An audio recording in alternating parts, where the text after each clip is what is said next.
సినిమాల్లో వేషాలేసినట్లుగా రాజకీయాల్లో కూడా పవన్ వేషాలేస్తున్నాడని ఆరోపించారు ఏపీ మాజీ మంత్రి వెల్లంపల్లి.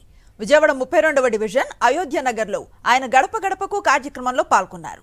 చంద్రబాబును ముఖ్యమంత్రిని చేయడానికే పవన్ జనసేన పార్టీ పెట్టారని, కులాల మధ్య ఆయన విద్వేషాలను రెచ్చగొడుతున్నారని ఆరోపించారు వెల్లంపల్లి. 2019లో మోడీ గారిని పాచిపల్లి అడ్డు అన్నాడు, లోకేష్ అంత అవినీతి పరుడు ఇంకోటి లేడన్నాడు, చంద్రబాబు అంత వెన్నుపోటుదారుడు ఇంకోటి లేదన్నాడు. మళ్ళీ ఈరోజు వాళ్ళ ముగ్గురితో కలిసి వెళ్తా అంటున్నాడు. బీఎస్పీతో కలిశాడు, కమ్యూనిస్ట్ పార్టీతో కలిశాడు, అన్నింటిలో కలిశాడు పవన్ కళ్యాణ్ అనే వ్యక్తి. ఇంకా అతను ఎవరైనా నమ్ముతారు? రాష్ట్రంలో పవన్ కళ్యాణ్ అనే వ్యక్తి నమ్ముతారు ఎవరైనా కానీ? రోజుకో అంటే సినిమాల్లో వేషాలు వేసినట్టు ఈ రాజకీయాల్లో కూడా వేషాలు వేస్తున్నాడు. అందుకని పవన్ కళ్యాణ్ అనే వ్యక్తిని ఎవరు పట్టించుకునే పరిస్థితి లేదు.